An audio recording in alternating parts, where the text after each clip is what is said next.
Pendekar dari Gunung Naga, bagian 5. Mendapat bantuan ini, dengan sendirinya Tian Ong semakin sulit untuk dirobohkan, malah kebalikannya dua lawannya lah kini yang berada dalam kedudukan sulit. Dan hal ini diketahui oleh Peng Ho, si tokoh lihai dari Mongol.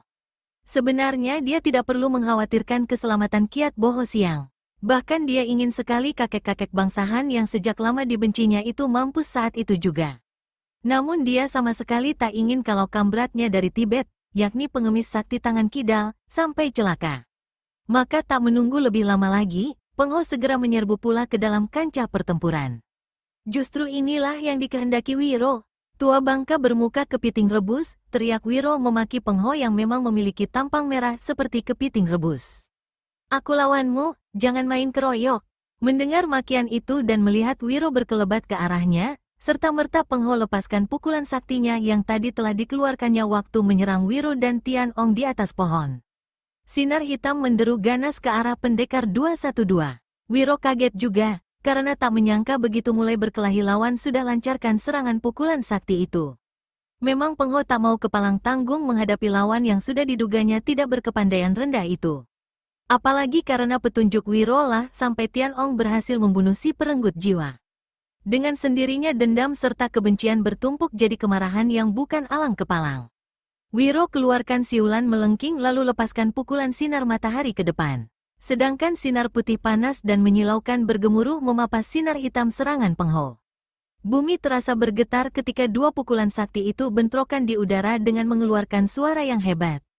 Tubuh Peng Ho terhuyung sampai 5 langkah ke belakang, sedang tangan kanannya sampai sebatas pangkal bahu terasa sakit berdenyut-denyut. Di lain pihak, sepasang kaki pendekar 212 Wiro Sableng melesak sampai setengah jengkal dan tubuhnya bergetar. Paras Peng Ho berubah pucat. Sebagai tokoh kelas 1 di seluruh Mongol, baru kali ini dia mengalami bentrokan pukulan sakti yang hebat. Jelas sudah bahwa pemuda rambut gondrong itu memiliki kepandaian luar biasa dan agaknya tidak berada di sebelah bawah sobatnya si orang Han yaitu Song Tian Ong. Celaka, naga-naganya aku bakal mendapat kesulitan, membatin Peng Ho dengan hati tidak enak. Dan dia semakin tak enak lagi ketika melihat bagaimana kambratnya pengemis sakti lengan kidal yang membantu Kiat Bo Ho Siang berada dalam keadaan terdesak. Bahkan sesaat kemudian Tian Ong yang mempergunakan serulingnya sebagai senjata dan mainkan jurus-jurus silat aneh berhasil memukul mental tongkat kayu pengemis sakti. Tahan, seru Peng Ho tiba-tiba seraya melompat menjauhi Wiro. Sobatku pengemis sakti, kurasa cukup sudah kita main-main dengan orang-orang ini. Kita masih ada urusan lain yang lebih penting harus diselesaikan. Lain hari saja kita layani mereka kembali. Mari. Pengemis sakti tangar kidal yang maklum apa arti kata-kata Peng Ho itu dan menyadari pula keadaan mereka yang sulit bahkan bakal celaka, tanpa bicara lagi segera meninggalkan tempat itu menyusul Peng Ho yang telah berkelebat pergi lebih dulu tanpa memperdulikan Kiat Bo Ho Siang. Kiat Bo Ho Siang yang ditinggal sendirian, sesaat jadi tertegun. Hendak menyusul kabur, keadaannya terjepit antara Tian Ong dan Bwe Hun. Dan saat itu sambil menyeringai, Tian Ong datang mendekati. Kasihan kau tak mempunyai kesempatan kabur, Susiokku yang sesat. Dan lebih kasihan lagi karena Suhu telah berpesan bahwa jika seseorang sesat tak mau insaf dan tobat adalah layak untuk dibunuh. Sebagai penutup kata-katanya, Tian Ong lantas kirimkan tusukan dengan serulingnya ke arah dada Kiat Bo Ho Siang. Orang tua ini agak gugup. Meskipun dia sempat berkelit, tapi tak urung bahunya masih kena keserempet hingga dagingnya terkelupas. Dengan menggembor marah, Kiat Bo Ho Siang mengirimkan serangan balasan. Tongkat bajanya bersuit-suit mengeluarkan sinar putih. Tapi bagaimanapun juga, tingkat kepandaian Kiat Bo Ho Siang tidak mampu menghadapi murid keponakannya itu. Kalau dalam pertempuran sebelumnya Tian Ong banyak mengejek dan main-main, maka kini jurus silat yang dikeluarkannya betul-betul aneh dan tidak main-main lagi. Setelah perkelahian berlangsung 4 jurus, tiba-tiba pendekar aneh berbaju gombrong dari Gunung Naga ini berteriak. Awas, tongkat! Baru saja kata-katanya itu berakhir, tahu-tahu tongkat baja di tangan Kiat Bo Ho Siang sudah terlepas kena dirampas. Lihat, suling, terdengar lagi seruan Tian Ong. Dan detik itu pula suling di tangannya telah menyambar ke arah leher si kakek tanpa sempat berkelit lagi. Kiat Bo Ho Siang hanya bisa mendelik kaget melihat datangnya maut. Sedetik lagi suling itu akan menusuk amblas leher Kiat Bo Ho Siang, tiba-tiba terdengar teriakan Bwe Hun, tahan. Jangan bunuh dia, Tian Ong tersentak heran. Masih untung dia sempat ubah arah tusukan sulingnya hingga benda ini hanya menyambar robek bahu pakaian Kiat Bohosiang. Apa-apaan kau, Nona Li? Bertanya Tianong. Sedang Wiro juga heran sambil garuk-garuk kepala. Yang paling heran tentu saja Kiat Bohosiang. Seharusnya dia sudah menemui ajal saat itu. Nona, tadi kau hendak dibunuhnya dan malah mencoba pula untuk menamatkan riwayatnya. Sekarang kenapa kau mencegah aku membuat dia konyol? Bertanya kembali Tianong. Ingat, manusia sesat pengkhianat semacam ini amat berbahaya. Ular berkepala dua seperti dia harus dibunuh. Betapapun sesat dan jahatnya, dia tetap adalah suhuku, jawab Bwe Hun dengan suara bergetar. Kiat Bohosiang terkesiap, dadanya berdebar dan wajahnya pucat. Apakah sebenarnya kehendak Bwe Hun bekas muridnya itu? Hendak membalasnya atau hendak turun tangan sendiri membunuhnya? Suhu, tiba-tiba Bwe Hun melangkah ke depan gurunya. Kurasa kau masih bisa diperbaiki. Kurasa kau masih bisa keluar dari segala macam comberan busuk yang kau renangi selama ini. Jika kau sadar dan berjanji untuk kembali ke jalan yang benar, kurasa murid suhengmu ini pasti akan mengampunimu. Bagaimana? Semakin pucat wajah Kiat Bohosiang. Tiba-tiba saja sepasang matanya berkaca-kaca. Tak mungkin, desisnya. Aku telah terlalu jauh dalam kesesatan. Aku pengkhianat paling terkutuk. Kau bunuhlah aku sekarang. Aku tak akan melawan. Tianong, Bwe Hun, bunuh aku sekarang juga. Si kakek lalu jatuhkan diri dan buang tongkat bajanya, menangis terseduh-seduh. Suhu, tak ada dosa yang tak berampun. Kalaupun kau merasa telah berbuat dosa dan kesalahan besar, kurasa masih ada jalan untuk menebusnya. Yaitu bersama-sama kami memusnahkan kaum penjajah Mongol yang selama ini mendatangkan malapetaka. Itu betul, seru Tianong yang tiba-tiba saja kasihan melihat Susioknya itu. Tapi syaratnya satu, menyahuti Wiro. Asal jangan dia menipu kita. Kalau tidak, bisa berabe seumur-umur. Kalau kalian memang bersedia memberikan pengampunan dan ingin berjuang bersama, aku rasa memang inilah kesempatan bagiku untuk menebus dosa. Berdirilah, Suhu. Mari kita atur rencana, kata Bwe Hun pula seraya memegang bahu Kiat Bohosiang dan memungut senjata kakek ini. Menurut Kiat Bohosiang yang paling tahu seluk-beluk kekuatan pasukan Mongol, adalah sulit untuk menumpas habis pasukan-pasukan Mongol yang kuat dan banyak di sekitar perbatasan. Sebenarnya bala tentara Mongol bukanlah apa-apa jika saja mereka bisa memusnahkan pusat dan orang-orang yang mengatur semua kekuatan itu, yang sekaligus menjadi pengatur dari segala kegiatan penjajahan. Pusat kekuatan dan pengaturan ini terletak di kota Ansi, tak berapa jauh dari perbatasan.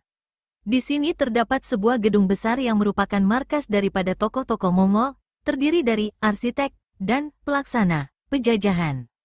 Mereka adalah orang-orang yang berkepandaian silat tinggi, di antaranya Peng Ho sebagai kepala dan wakil Raja Mongol, lalu seorang jenderal bernama Karfi Han, kemudian Peng Hu, sute dari Peng Ho, ditambah dengan pengemis sakti tangan kidal dan kira-kira selusin perwira-perwira tinggi yang lihai. Terus terang saja, sebelumnya aku pun menjadi salah seorang di antara mereka di sana. Namun syukur kalian telah membuka kedua mataku. Jika kita sanggup mengobrak-abrik markas mereka itu dan membunuh semua tokoh yang ada di situ, kukira hancurlah induk kekuatan kaum penjajah Mongol. Bala tentara Mongol yang banyak tak ada artinya. Tak lebih dari serombongan anak ayam yang kehilangan induk. Dalam pada itu, aku tahu betul bahwa prajurit-prajurit Mongol telah muak dengan peperangan apalagi kekejaman-kekejaman yang lewat batas kemanusiaan yang selama ini diperlihatkan oleh pimpinan mereka. Cuma satu hal yang diperhatikan, markas tokoh-tokoh Mongol banyak alat rahasianya. Sesaat semua orang terdiam setelah mendengar keterangan Kiat Bohosiang itu. Bagaimana? Bwe Hun bertanya. Kita menyerbu ke sana. Tianong menyahut. Betul, kita menyerbu ke sana, ujar Wiro pula. Bagus, sebaiknya kita berangkat sekarang juga, kata Kiat Bohosiang dan disetujui oleh semua orang. Maka keempat manusia berkepandaian tinggi itu pun berkelebat meninggalkan tempat itu. Kalau tadi di tempat itu suasananya hiruk-pikuk, maka kini jadi sunyi tapi tetap saja mengerikan karena di sana-sini bertebaran puluhan mayat. Jilid 11. Setelah melakukan perjalanan yang cukup sulit hampir selama 2 minggu, akhirnya mereka sampai juga di luar kota Ansi. Kota ini adalah kota kerajaan Tiongkok pertama yang direbut oleh bangsa Mongol sewaktu pecah perang. Karena terletak di daerah yang kini dikuasai bangsa Mongol, maka suasananya tenang dan aman, tak banyak prajurit-prajurit yang kelihatan berkeliaran. Namun adalah berbahaya bagi Tianong, Wiro dan Bwe Hun untuk memperlihatkan diri dan memasuki kota pada siang hari sekalipun mereka bersama Kiat Bohosiang yang oleh penduduk setempat dianggap sebagai salah satu tokoh pimpinan bangsa Mongol. Maka mereka mengatur rencana dan baru pada malam hari rencana itu akan dijalankan. Bila senja berganti dengan malam, gedung besar yang menjadi markas para tokoh Mongol kelihatan terang dan tenang. Di pintu depan, 5 orang pengawal asyik bercakap-cakap, sedang lainnya melakukan perondaan sekeliling tembok halaman. Tadi sudah dikatakan bahwa keadaan kota Ansi aman, namun untuk gedung penting seperti markas itu tentu saja harus mendapat pengawal yang cukup terjamin. Di dalam gedung, pada sebuah ruangan besar 14 orang kelihatan duduk mengelilingi meja. Mereka adalah Peng Ho di kepala meja, Jenderal Karfi Han di kepala meja yang lain, lalu pengusutnya Peng Ho, Wang Li alias pengemis sakti tangan kidal ditambah 10 orang perwira tinggi bangsa Mongol. 1 jam yang lalu Peng Ho dan pengemis sakti baru saja kembali dan langsung mengumpulkan orang-orang itu untuk mengadakan pembicaraan. Yang jelas tentu saja Peng Ho menuturkan apa yang telah terjadi 2 minggu lalu antara dia dan murid Iqbo Hosiang. Pemuda itu lihai sekali dan yang lebih bahaya adalah konconya, seorang pemuda asing berambut gondrong, berkata Peng Ho. Bagaimana dengan Kiat Bo Hosiang? Bertanya Jenderal Karfi Han. Entahlah, kami tinggalkan saja dia sendirian. Mungkin sudah mampus di tangan muridnya sendiri atau si keparat Tian Ong itu, menyahuti pengemis sakti. Bagiku lebih baik dia mampus. Aku tak begitu senang padanya, kata Peng Ho pula belak-belakan. Setelah membicarakan susunan dan keadaan pasukan Mongol di beberapa tempat di selatan, Peng Ho kemudian berkata, dengan adanya pengacau-pengacau seperti Tian Ong dan pemuda asing serta gadis murid Kiat Bo Hosiang itu, pasti akan banyak mempengaruhi keadaan kita. Dalam perjalanan kemari aku dan pengemis sakti telah membicarakan rencana untuk mendatangkan beberapa tokoh utama Tibet guna membantu kita. Kalau sampai Iqbo Hosiang sendiri turun tangan, keadaan kita akan semakin sulit. Kita basmi dulu 3 kurcaci itu, soal Iqbo baru kita urus kemudian. Dengan ratusan pasukan dan dipimpin oleh tokoh-tokoh lihai seperti kita, masakan Iqbo Hosiang tak dapat kita gusur dari puncak Liongsan? Aku hanya menunggu persetujuan dari para Hohan di sini saja. Hohan artinya orang gagah. Kurasa semua kita di sini dengan menyetujui rencana Peng Ho Lo Eng Hiong dan Wang Li Lo Eng Hiong, menjawab Jenderal Karfi Han.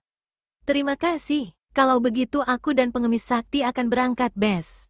Peng Ho tak meneruskan kata-katanya karena saat itu matanya melihat alat rahasia yang terletak di dinding bergerak-gerak. Ada orang di atas genteng? Semua siap, seru Peng Ho. Orang-orang yang ada dalam ruangan pertemuan itu serta-merta melompat dari kursi masing-masing dan hunus senjata. Pada saat itu pintu ruangan tiba-tiba terbuka dan muncullah Kiat Bo Hosiang. Bukankah kau sudah mampus di tangan murid keponakanmu? Peng Ho berseru kaget. Belum, masih belum, Peng Ho Lo Eng Hiong, sahut Kiat Bo Hosiang. Jadi kau berhasil lolos dari kepungan 3 orang muda lihai itu? Pengemis sakti kini yang ajukan pertanyaan. Sebelum Kiat Bo Hosiang sempat menjawab, Peng Ho kembali buka mulut. Apakah kau masih punya muka untuk kembali kemari? Soal muka tak perlu kita bicarakan. Mukamu atau muka siapapun di ruangan ini tidak lebih baik dari mukaku. Wah, kau bicara keren amat, Kiat Bo Hosiang, tukas Jenderal Karfi Han. Sementara Peng Ho melirik pada alat rahasia di dinding yang sampai saat itu masih kelihatan bergerak sedikit. Ketahuilah, aku datang bukan sebagai Kiat Bo Hosiang yang dulu. Selama ini kalian orang-orang Mongol telah memperdayaiku, membujuk dan merayu hingga aku lupa daratan dan menindas, memusnahkan bangsa sendiri. Kiat Bo Hosiang, kau bicara apakah? Dan apa maumu sebenarnya? Membentak Peng Ho. Kalian kaum penjajah terkutuk hari ini harus bertanggung jawab atas kejahatan dan kekejian apa yang telah kalian lakukan terhadap tanah air dan bangsaku. Abis berkata begitu, Kiat Bo Hosiang lantas cabut tongkat bajanya lalu berseru, kawan-kawan, silakan turun. Serentak dengan itu terdengar suara ribut di atas atap. Loteng ruangan tiba-tiba bobol dan 3 sosok tubuh melayang turun dalam gerakan yang sebat luar biasa. Kurang ajar, teriak Peng Ho. Dia sudah maklum siapa-siapa adanya 3 manusia yang masuk menerobos itu, karenanya segera saja dia hantamkan kedua tangannya ke atas. 2 larik sinar hitam menderu memapaki Tian Ong, Bwe Hun dan Wiro Sableng yang tengah melayang di udara. Terdengar suara tertawa Tian Ong disusul dengan berjumpalitannya tubuh pemuda ini ke kiri dan laksana seekor naga dia menukik ke arah Peng Ho sambil lancarkan satu jotosan. Tokoh dari Mongol ini cepat membuang diri ke samping hingga serangan lawan mengenai tempat kosong. Di atas sana, pukulan sinar hitam Peng Ho telah menghancur leburkan atap ruangan, sementara pendekar 212 Wiro Sableng yang membalas dengan pukulan sinar matahari telah membuat lantai ruangan hangus retak-retak, ubinnya pecah bermentalan. Bangsat, memaki Peng Ho. Peng Ho, kau dan Jenderal Karfihan hadapi murid gila Iqbo Siang itu. Wang Li Lo Qianwei, kau pimpin 5 perwira tinggi menghadapi bangsat berambut gondrong. Aku sendiri akan mencincang bangsat pengkhianat ular kepala 2 Kiat Bo Siang. Yang lain-lainnya lekas kepung gadis binal baju hijau itu. Peng Ho sengaja mencari lawan dan menghadapi Kiat Bo Siang karena dia merasa jerih terhadap Tian Ong apalagi Wiro Sableng. Di dalam ruangan besar yang sudah porak-poranda itu, maka terjadilah pertempuran yang amat seru. Dengan sebilah pedang berwarna ungu, Peng Ho mengamuk yang dilayani oleh Kiat Bo Siang dengan tongkat bajanya. Namun hanya 5 jurus saja Kiat Bo Siang segera terdesak hebat. Li Bewehun yang menghadapi 5 pengeroyok tidak mendapat kesulitan. Meski pengeroyok-pengeroyoknya terdiri dari perwira-perwira berkepandaian tinggi, namun dengan mainkan jurus-jurus ilmu tongkat yang dikuasainya dengan sempurna, dalam tempo 6 jurus saja sudah membuat 5 pengeroyok bergeletakan mandi darah. Pada saat gadis ini hendak menolong suhunya yang tengah didesak hebat oleh Peng Ho, tiba-tiba dari pintu menyerbulah selusin pengawal dipimpin oleh seorang perwira tinggi.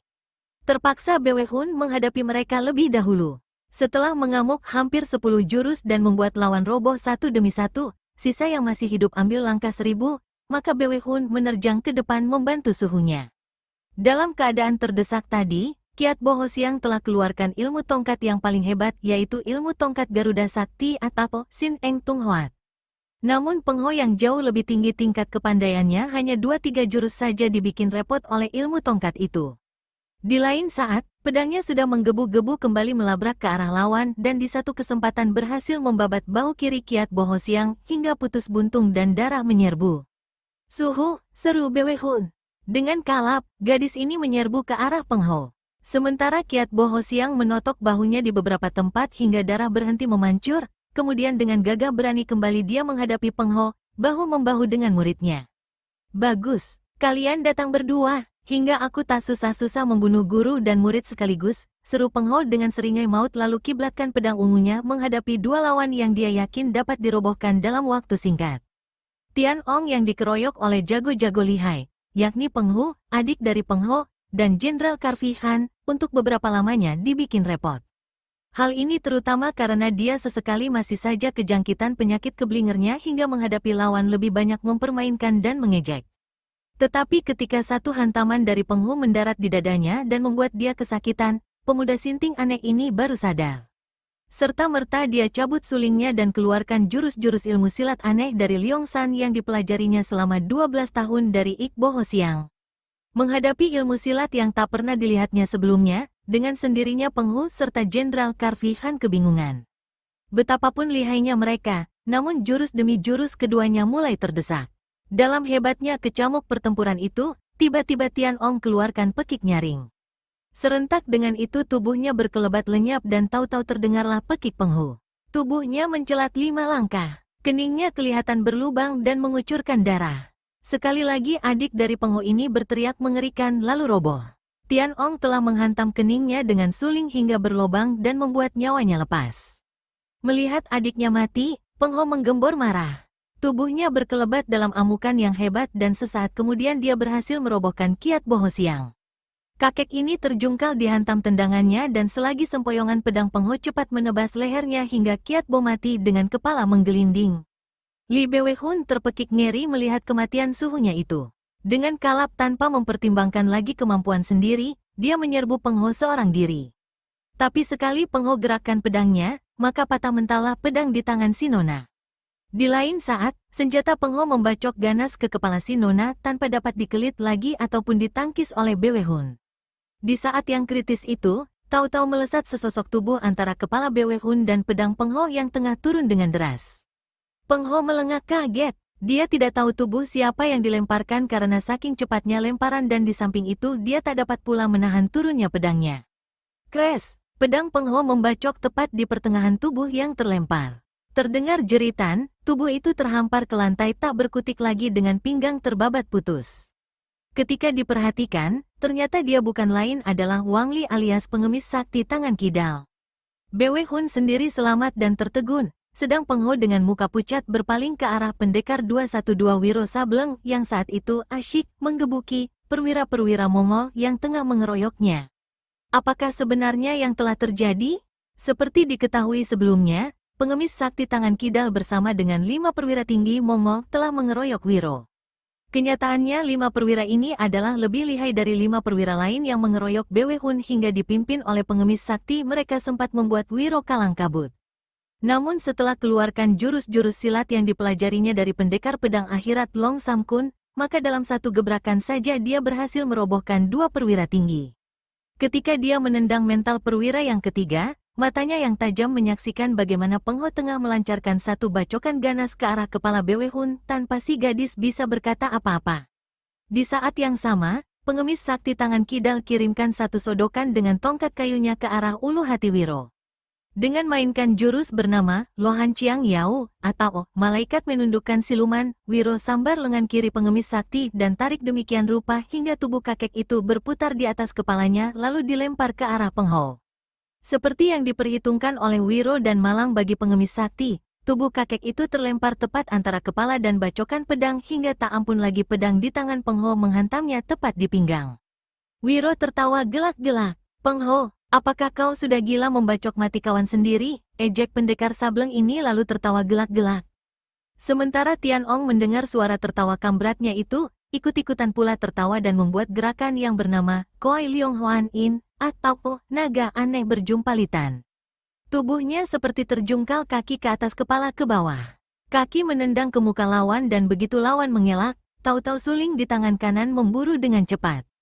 Terdengarlah jerit kematian Jenderal Karfihan sewaktu perutnya kena dikoyak oleh suling Tian Ong hingga ususnya berbusayan keluar. Dengan matinya Jenderal Karfihan, maka kini Peng Ho jadi tinggal sendirian. Dan mau tak mau ini membuat nyalinya lumer. Tanpa tunggu lebih lama, dia segera melompat ke pintu. Wiro memburu disusul oleh Tian Ong. "Biang racun anjing penjajah, kau mau kabur kemana?" teriak Tian Ong. Saat itu, sebelum keluar ruangan menghambur lari, Peng Ho masih sempat pergunakan tangannya untuk memutar sebuah tapel, ukiran kayu, kepala manusia di dinding dekat pintu. Serta-merta terdengarlah suara mendesir di seantero ruangan. "Awas, senjata rahasia!" teriak Wiro memperingatkan. "Lekas tiarap!" seru Tian Ong. Wiro, Tian Ong dan Bwe Hun segera jatuhkan diri di lantai ruangan. Detik itu pula dari 4 tembok ruangan yang dilapisi kayu melesatlah 100 pisau terbang berwarna hijau gelap. Bagaimanapun lihainya seseorang, jika berdiri di tengah ruangan pastilah tak bakal dapat menyelamatkan jiwanya. Begitu serangan pisau terbang berhenti, Wiro cepat melompat ke atas atap yang bobol. Dia sampai di sana dalam waktu yang tepat karena masih sempat melihat bayangan Peng Ho berkelebat di balik atap gedung sebelah kiri. Wiro segera memburu dan dalam waktu singkat berhasil menyusul pentolan kelas Wahid gembong penjahat itu. Peng Ho sadar dia tak akan bisa menang menghadapi pendekar 212, tapi lari pun tak mungkin. Apalagi waktu itu berkelebat pula 2 bayangan di atas genteng, yakni Tian Ong dan Bwe Hun. Dan si Nona belum apa-apa lantas saja sudah menyerangnya dengan sebuah golok besar yang diketahuinya adalah milik Jenderal Karfihan. Tak ada hal lain yang bisa dilakukan Peng Ho daripada melawan mati-matian. Sebenarnya dalam tingkat ilmu kepandaian jelas sekali Bwe Hun jauh tertinggal dari tokoh kelas 1 Mongol itu. Namun saat itu Peng Ho bertempur dalam pikiran kacau balau, takut dan gugup. Pikirannya tak terpusat karena dia senantiasa mengintai kelengahan lawan untuk melarikan diri. Dalam pada itu Tian Ong dan Wiro meskipun tidak langsung turut pula ambil bagian dalam pertempuran. Setiap Peng Ho mendesak Bwe Hun atau lancarkan serangan berbahaya, maka tahu-tahu pantatnya ditendang oleh Tian Ong dari belakang. Terkadang Wiro menjambak rambutnya atau menarik turun celananya. Sambil berbuat begitu, kedua pemuda sableng itu tertawa-tawa tiada henti. Akhirnya dalam keadaan penasaran, Peng Ho pergunakan pedangnya untuk tusuk dadanya sendiri. Tokoh utama dari Mongol ini roboh, terguling dari atas genteng, jatuh ke tanah dengan pedang masih menancap di dadanya. Penyerbuan Tian Ong, Wiro Sableng, Li Bwe Hun, serta Kiat Bo Ho Siang ke markas besar pentolan-pentolan tertinggi penjajah di Ansi itu betul-betul menggemparkan baik 4 kalangan pemerintah Mongol maupun pemerintah Tiongkok. Kalau orang Mongol merasa sangat terpukul, maka pihak Tiongkok jadi mendapat semangat. Ribuan tentara Tiongkok 2 minggu kemudian menyerbu ke perbatasan. Dan betullah seperti kata-kata mendiang Kiat Bo Ho Siang. Jika markas sumber kekuatan penjajah itu dihancurkan, maka bala tentara Mongol meskipun berjumlah besar namun tak lebih dari anak-anak ayam yang kehilangan induknya. Seluruh kekuatan Mongol disapu bersih dan bumi Tiongkok bebas lepas dari kaum penjajah yang selama ini telah mendatangkan 1001 macam kesengsaraan di kalangan rakyat. Namun agaknya tugas Song Tianong dan Li Bewehun masih belum selesai karena di selatan masih banyak pemimpin-pemimpin yang tak tahu diri yang perlu disingkirkan. Sementara pendekar 212 Wiro Sableng terus pula melakukan petualangannya.